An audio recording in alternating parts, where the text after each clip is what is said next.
فرعون کو اس نے وہ خواب دیکھ لیا تھا کہ ایک ستارہ اٹھے گا اور پھر وہ گرے گا تو میری ساری سلطنت کو تباہ کر دے گا۔ نجومیوں سے اس نے پوچھ لیا، اس نے کہا کہ ایک بچہ پیدا ہوگا جو تیری سلطنت کو تباہ کرے گا۔ چاہیے تو یہ تھا کہ وہ توبہ کرتا، لیکن اس نے کیا کیا کہ اس نے بچوں کو قتل کرانا شروع کیا۔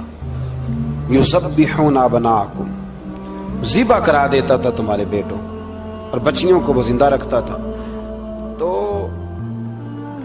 حضرت موسیٰ جب پیدا ہوئے تو ان کی والدہ نے پتہ کیا کیا، ان کو ایک صندوق میں بند کر کے دریا میں بہا دیا۔ اب دریا میں بہتے جا رہے ہیں تو ماں تھی تو پریشان بھی ہو گئی، ان کی ہمشیرہ کو کہنے لگی ذرا دھیان رکھنا کدھر جاتے ہیں۔ حضرت موسیٰ علیہ السلام دریا میں بہتے بہتے نا فرعون نے نا دریا کے کنارے مکان بنایا ہوا تھا۔ آپ کو پتہ ہے بادشاہوں کا ذوق ہوتا ہے، آج کل ہمارے جو حکمران ہیں انہوں نے اس کا نام فارم ہاؤس رکھا ہوا ہے، میرا فارم ہاؤس، اور پرانے زمانے میں لوگ ڈیرا کہتے تھے۔ تو اس نے بھی اس طرح کا فارم ہاؤس بنایا ہوا تھا۔ وہاں پہ حضرت موسیٰ علیہ السلام تیرتے ہوئے تابوت کے اندر صندوق کے اندر جا رہے ہیں۔ فرعون اور ان کی بیوی حضرت آسیہ بے اولاد تھیں، بڑی تڑپ تھی بیٹے کی، وہ بھی وہاں کھڑی تھی۔ صندوق تیرتا ہوا آیا تو فرعون نے کہا کہ جاؤ پکڑ کے لاؤ دیکھو کیا ہے۔ جب وہ لے کے آئے نا تو آپ کی ہمشیرہ جو نگرانی کر رہی تھی پریشان ہو گئی کہ یہ تو اس کے ہاتھ لگ گئے، یہ تو اب مار ڈالے گا۔ لیکن جب خوبصورت اور چمکتا ہوا بچہ دیکھا تو بی بی آسیہ کہنے لگی یہ بنی اسرائیل کا ہے ہی نہیں، یہ تو پتہ نہیں کہاں سے بہتا ہوا یہاں آ گیا ہے، تم ایسے ہی چھوڑ، یہ پتہ نہیں کہاں سے رکھ نہ لیں، رکھ نہ لیں۔ تو حضرت موسیٰ علیہ السلام وہ کہنے لگا نہیں انہی کے ہیں، موسیٰ علیہ السلام اسی کے ہیں۔ تو آسیہ کہنے لگی تیرے تو سر پہ نا بس بھوت ہی سوار ہو گیا، ہر وقت وہی لوگ تجھے یاد رہتے، یہ پتہ نہیں کہاں سے بہ کے آیا۔ اب رکھ لیا، مان گیا فرعون۔ آپ فرعون کے گھر میں جو اس لیے بچے مروا رہا تھا کہ میری سلطنت حضرت موسیٰ پیدا نہ ہو جائیں، تو اسی کے گھر میں پرورش پانے لگے، اسی کے گھر میں۔ اب عورتیں منگائیں گئی دودھ پلانے کے لیے، تو حضرت موسیٰ علیہ السلام کسی بی بی کا دودھ نہیں پیتے، تو آپ کی ہمشیرہ نہ وہیں دائیں بائیں گھومتی رہتی۔ تو کہنے لگی جناب آسیہ سے کہ میں ایک بی بی کو جانتی ہوں، بڑی صاف ستھری ہے، مجھے امید ہے یہ بچہ اس کا دودھ پیے گا۔ تو فرعون کہنے لگا دوڑ کے لا، تو وہ اپنی والدہ کو لے کے آئیں تو حضرت موسیٰ نے فوراً دودھ پینا شروع کر دیا۔ فرعون کو پھر تھوڑا شک ہوا۔ ایک روایت یوں بھی لکھی ہے بعض لوگوں نے کہ فرعون ایک دن اٹھایا ہوا تھا حضرت موسیٰ کی، ابھی تھوڑی سی عمر تھی، تو آپ نے اس کی داڑھی پکڑ کے تو ایک گھونسا دے مارا، جلالی تو شروع سے ہے نا۔ تو کہنے لگا آسیہ تو مان نہ مان یہ بچہ وہی ہے۔ تو حضرت بی بی آسیہ کہنے لگی کہ تجھے غلط فہمی ہے، یہ وہ نہیں ہے۔ اس نے کہا دیکھو نا یہ تو اٹھاتی ہے تو پیار کرتا ہے، اور میرے جب قریب آتا ہے تو اس کے لب و لہجے میں تلخی محسوس کرتا ہوں۔ اس نے کہا بچوں کو کیا پتا۔ خیر ایک طرف اس نے کھانے پینے کی چیزیں رکھ دی، ایک طرف انگارے رکھ دیے۔ وہ بھی حضرت آسیہ کہتی ہیں کہ تجھے سمجھ آئے بچے بچے ہوتے ہیں، حضرت موسیٰ بچے تو تھے پر تھے تو اللہ کے نبی نا، اللہ کے نبی تھے۔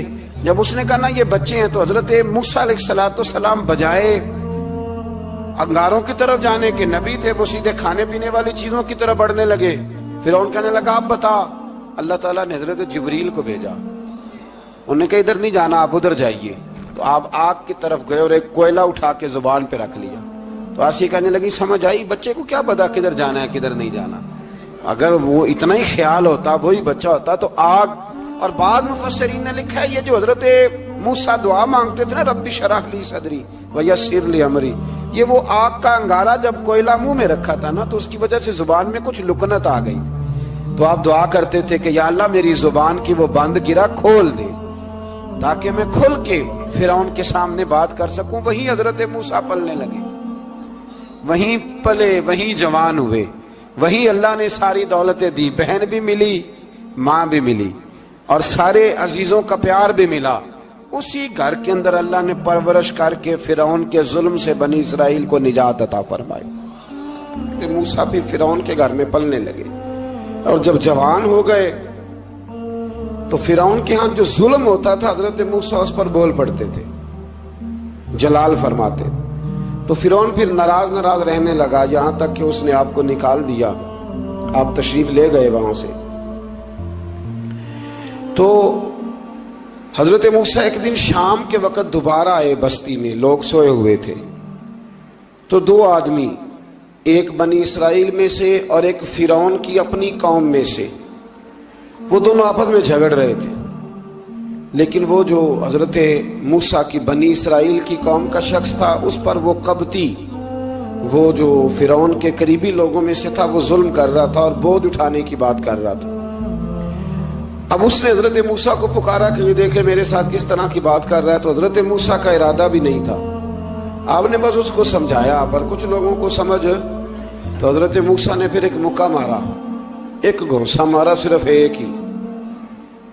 یہ کئی تگڑے اور دلیر اس طرح کے بھی ہوتے ہیں کہ گھونسا ایک بھی برداشت نہیں کرتے. وہ ایک مارا، آدمی دھڑام سے زمین پہ گرا اور ماری گیا. حضرت موسیٰ کا ارادہ نہیں تھا لیکن وہ مر گیا. حضرت موسیٰ علیہ السلام نے اس بات پر اپنے رب سے استغفار بھی فرمائی. قرآن کہتا ہے کہ انہوں نے معافی چاہی کہ اللہ میرا ارادہ نہیں تھا. بہرحال اگلے دن نا حضرت موسیٰ دوبارہ آئے. وہ سنا کرتے تھے نا ہم کہ بیوقوف دوست سے عقل مند دشمن بہتر ہوتا ہے. وہ کم از کم دشمنی تو عقل مندی سے کرتا ہے نا، لیکن جو بیوقوف دوست ہو بیوقوفی. حضرت موسیٰ دوبارہ آئے تو وہ بنی اسرائیلی اگلے دن کسی اور سے جھگڑا کر رہا تھا. پھر اس نے مدد کے لیے پکارا تو حضرت موسیٰ کہنے لگے مجھے لگتا یہ ہے کہ تیری عادت ہے، تو خود بڑا جھگڑالو ہے، تو نے روز نیا جھگڑا شروع کیا ہوتا ہے.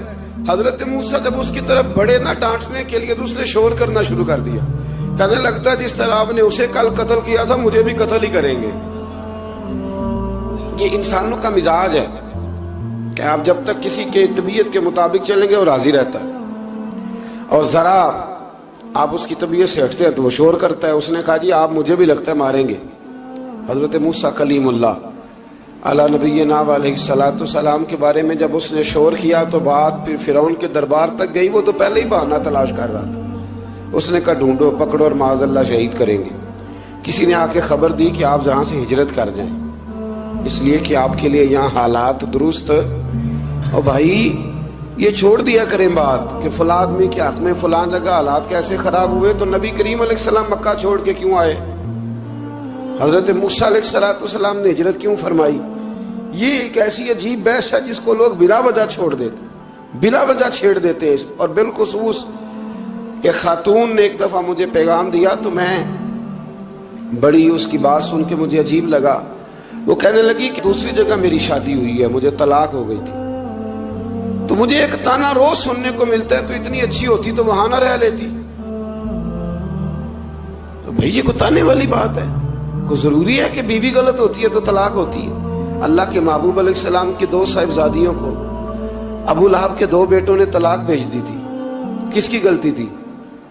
تو آپ کیا کہہ سکتے ہیں یہاں کیوں طلاق؟ تو اتنی جلدی بات تھوڑی کر دیں گے آپ، تھوڑی احتیاط فرمائیں بولنے میں. تو حضرت موسیٰ علیہ السلام وہاں سے نکلے اور آپ مدین کی طرف چلے گئے. مدین وہ علاقہ تھا جہاں فرعون کی حکومت کوئی نہیں تھی. حضرت موسیٰ جیسے ہی وہاں پہنچے تو ان کے اندر ایک جذبہ تھا، ظلم ہوتا نہیں دیکھ سکتے. جب وہاں پہنچے تو انہوں نے دیکھا لوگ اپنے اپنے جانوروں کو گھاٹ پہ پانی پلا رہے ہیں اور دو خواتین ہیں وہ بالکل پیچھے کھڑی ہیں. تو حضرت موسیٰ کلیم آگے بڑھ کے کہنے لگے تم کیوں نہیں پانی پلاتی؟ تو وہ کہنے لگی ہمارا بھائی کوئی نہیں، باپ ہمارا بوڑھا ہے. اللہ اکبر. مجبوری یہ ہے، ہم ہیں بھی پردہ دار گھرانے کی، مجبوری ہماری یہ ہے کہ جب تک یہ سارے لوگ پانی پلا نہیں لیں گے اتنی دیر تک ہماری باری نہیں آئے گی. تو حضرت موسیٰ کلیم اللہ علیہ السلام فرمانے لگے اچھا یہ بات ہے تو جانور مجھے دو. وہ ہو یہ رہا تھا کہ چونکہ مرد پانی پلا رہے تھے تو اور جتنے بھی مرد آتے جاتے تھے وہ گھستے جاتے تھے اور عورتیں بیچاری کھڑی تھیں. حضرت موسیٰ جھٹ سے آگے بڑھے، پیچھے ہٹو. ان دو خواتین پاک باز عورتوں کے جانوروں کو پانی پلایا اور پھر آپ دوبارہ وہیں بیٹھ گئے. وہ بیبیاں جلدی جلدی گھر گئیں، جا کے اپنے والد سے کہنے لگی ابا جی کمال ہو گیا، اس بستی میں ایک ایسا آدمی ملا ہے جو عورتوں کی طرف دیکھتا ہے تو نیکی کرنے کے لیے آگے بڑھتا ہے، جو مجبور اور بے کس کے لیے اچھے جذبات رکھتا ہے. فرمایا جلدی لاؤ. کچھ مفسرین اور طرف بھی گئے ہیں، لیکن جمہور نے لکھا ہے کہ وہ حضرت شعیب علیہ السلام تھے۔ حضرت شعیب نے گھر بلایا، اپنی ایک بیٹی کو بھیجا، فرمایا بیٹے بلا کے لاؤ۔ وہ جب گھر آئے تو آپ فرمانے لگے آپ میرے ساتھ اجرت طے کر لیں، 8 سال یا 10 سال آپ میری بکریوں کو چرائیں، میرے گھر میں رہیں۔ اور پھر فوراً ہی فرمانے لگے اگر آپ ہمارے گھر میں رہیں گے، دیکھ بھال کریں گے، تو میں اپنی ایک بیٹی کا نکاح بھی آپ کے ساتھ کر دوں۔ تو 8 سے 10 سال حضرت موسیٰ نے وہاں قیام فرمایا۔ اور پھر جب آپ کا نکاح ہو گیا تو آپ اپنی بیوی کو لے کے مصر کی جانب جا رہے تھے، تو رستے میں نا ٹھنڈ زیادہ ہو گئی، تو اپنی زوجہ سے کہنے لگے وہاں آگ جل رہی ہے، میں تیرے لیے آگ لے کے آتا ہوں تاکہ تو تاپ سکے، گرمی حاصل کر سکے۔ وہاں گئے تو درخت سے آواز آئی موسیٰ میں تیرا رب ہوں۔ درخت سے آواز آئی موسیٰ میں تیرا رب ہوں۔ اور حضرت موسیٰ کلیم اللہ کو وہاں وحی آنی شروع ہوئی، وہاں وہی اللہ تعالیٰ نے انہیں وہ عصا عطا فرمایا جو پھر بعد میں اژدہا بنتا تھا۔ رب کریم نے وہیں حضرت موسیٰ کلیم کو وہیں ید بیضا عطا فرمایا۔ اپنا ہاتھ گریبان میں ڈال کے نکالتے تھے تو چاند اور سورج کی طرح روشنی دیا کرتا تھا۔ ید بیضا لیے بیٹھے ہیں اپنی۔ میں کبھی کبھی کہا کرتا ہوں کہ مولا کے دینے کے انداز بڑے انوکھے ہیں۔ بھائی یوسف کو کنویں میں پھینکتے ہیں تو اللہ مصر کا حکمران بنا دیتا۔ تو پھر حضرت موسیٰ وہاں سے واپس آئے اور آ کر کے آپ نے دوبارہ وہ سارا نظام زندگی شروع فرمایا۔ موسیٰ علیہ السلام نے ان کو دعوت حق دی اور کہا کہ میں تمہارے پاس واضح نشانیاں لایا ہوں، بنی اسرائیل کو میرے ساتھ بھیج دو۔ فرعون نے معجزات پیش کرنے کے لیے کہا تو حضرت موسیٰ علیہ السلام نے اپنا عصا زمین پہ ڈالا، اپنا عصا، اپنی چھڑی، اپنا ڈنڈا زمین پہ ڈالا تو وہ ایک واضح اژدہا بن گیا۔ پھر حضرت سیدنا موسیٰ علیہ السلام نے اپنا ہاتھ گریبان سے نکالا تو وہ دیکھنے والوں کے لیے روشن ہو گیا، ہاتھ کے اندر نور پیدا ہو گیا۔ ید بیضا لیے بیٹھے ہیں اپنی آستینوں میں۔ فرعون کے سرداروں نے حق کو قبول کرنے کی بجائے اسے جادو قرار دے دیا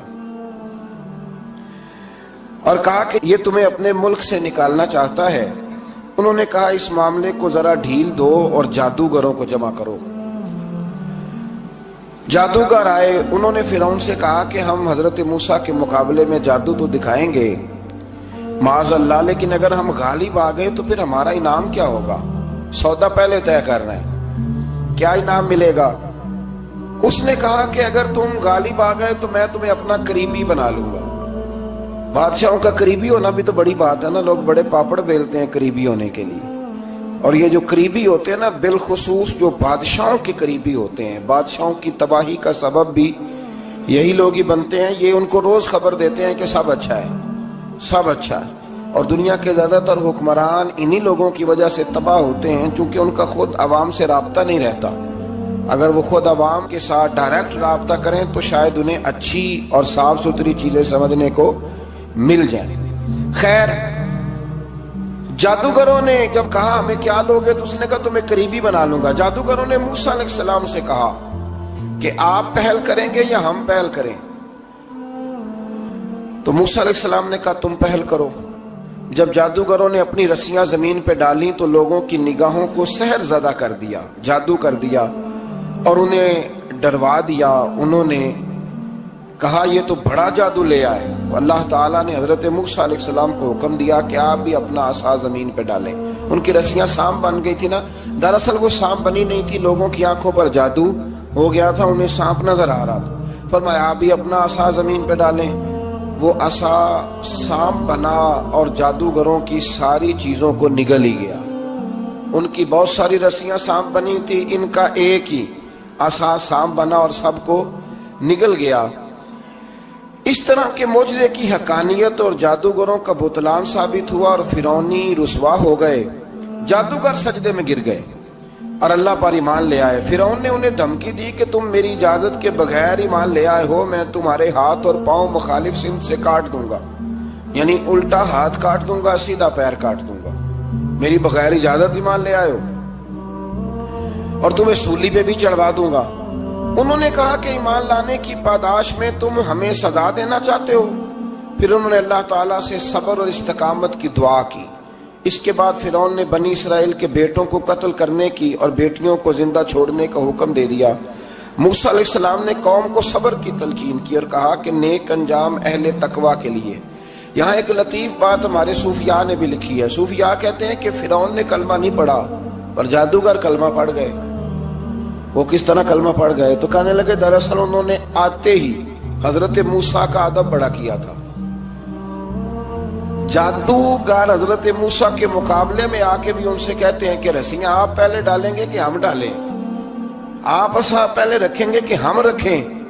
تو اتنا سا ادب کیا تو رب کریم نے فرمایا جو نبی کا ادب کرے وہ بے ایمان نہیں رہ سکتا۔ جو نبی کا ادب کرے وہ بے ایمان نہیں رہ سکتا، اور جو نبی کی بے ادبی کرے وہ ایماندار نہیں رہ سکتا۔ ختم ہو گئی بات۔ یہاں ہمارے صوفیاء نے یہ بات لکھی ہے کہ چونکہ انہوں نے آتے ہی کہا تھا کہ آپ پہلے ڈالیں گے یا ہم پہلے ڈالیں، تو حضرت موسیٰ سے انہوں نے پوچھ لیا، نبی کے پوچھے بغیر پہل نہیں کی، تو اللہ نے انہیں ایمان کی دولت عطا کر اللہ تعالیٰ نے فرعونیوں پر قحط سالی کا عذاب نازل کیا۔ فرعونیوں کا طریقہ یہ تھا کہ اچھائی کو اپنا کمال گردانتے تھے، کہتے تھے یہ ہماری طرف سے، اور برائی کو معاذ اللہ بدشگونی کے طور پر موسیٰ علیہ السلام کی طرف منسوب کرتے تھے، کہتے تھے معاذ اللہ آپ کی وجہ سے یہ سارا کچھ ہو رہا ہے۔ ہوتے نا نہیں کہتے جب سے میں وہاں گیا ہوں تب سے، ہمارے بزرگ ایک لطیفہ بھی سنایا کرتے تھے کہ کسی زمیندار نے نماز پڑھنی شروع کی تھی تو اس کے جانور مرنے شروع ہو گئے۔ اب لوگ سمجھتے ہیں کہ معاذ اللہ شاید یہ کسی بزرگ کے سبب سے ایسا ہے، حالانکہ یہ تو اللہ کی طرف سے آزمائش ہوتی ہے، اس کی حکمتیں ہوتی ہیں۔ اللہ تبارک و تعالیٰ نے ان پر عذاب کیا نازل کیا؟ آیت نمبر 130 اور 143 کا بھی آپ سورہ اعراف کی پڑھیں تو اللہ تعالیٰ نے ان پر ٹڈیوں کا، جموں کا، مینڈکوں کا اور خون کا عذاب نازل کیا۔ یہ کس قسم کا عذاب ہے؟ جمعے پڑ گئے، ٹڈیاں آ گئی، یہ اللہ نے عذاب نازل کیا۔ جب وہ عذاب میں مبتلا ہوئے تو موسیٰ علیہ السلام سے کہا کہ آپ اللہ سے دعا کریں کہ ہم سے یہ عذاب ٹل جائے، اگر ایسا ہوا تو ہم ایمان لے آئیں گے، بنی اسرائیل کو بھی آزاد کر دیں گے۔ لیکن موسیٰ علیہ السلام کی دعا کے نتیجے میں جب عذاب ٹل جانے کے بعد فرعونی پھر اپنے وعدے سے پھر گئے۔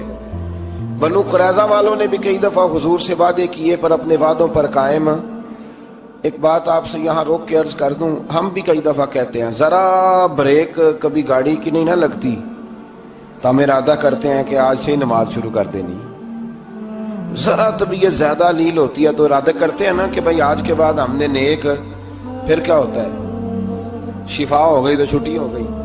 یہ طریقہ درست نہیں، یہ تو کفار کا طریقہ بیان کیا نا قرآن پاک نے۔ یہاں فرمایا جب اللہ تبارک و تعالیٰ نے انہیں نجات دے دی تو اپنے وعدے سے مکر گئے، تو پھر اللہ تبارک و تعالیٰ نے بنی اسرائیل کو سمندر پار کر کے ایسی قوم کے پاس پہنچا دیا جو بتوں کی پرستش کرتی تھی، وہ تو بچ گئے لیکن فرعونی سارے دریا کے اندر غرق ہو گئے۔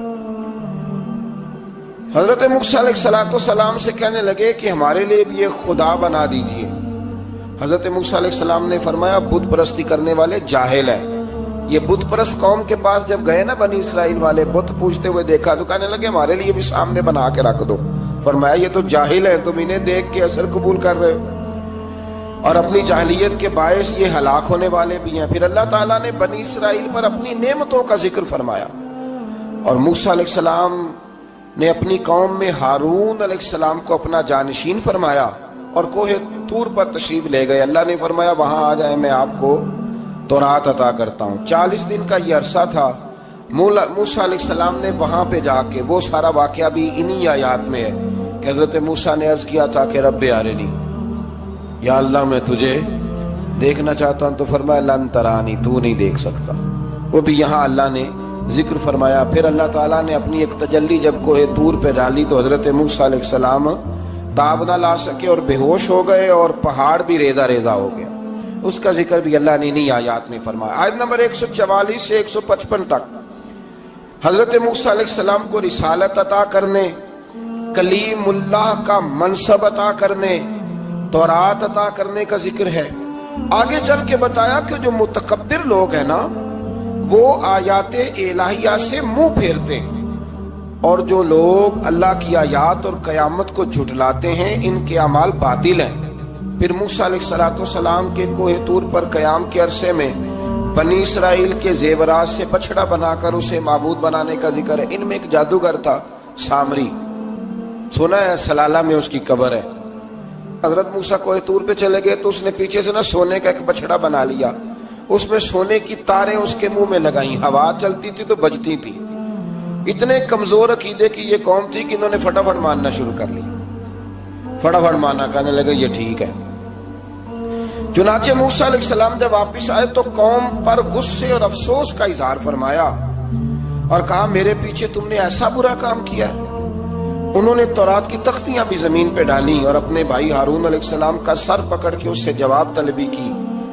انہوں نے کہا اے میرے ماں جائے، بڑے خوبصورت لفظ ہے قرآن پاک، اے میرے ماں جائے، اے میرے بھائی، قوم نے مجھے بے بس کر دیا اور قریب تھا کہ یہ مجھے قتل بھی کر دیتے۔ اب آپ مجھ پر سختی کر کے دشمنوں کو ہنسنے کا موقع نہ دیں، کبھی بھی دشمنوں کو اپنے اوپر ہنسنے کا موقع نہ دینا چاہیے۔ پھر آیت نمبر 151 میں موسیٰ علیہ السلام کی دعا اور کلمات استغفار کا ذکر ہے۔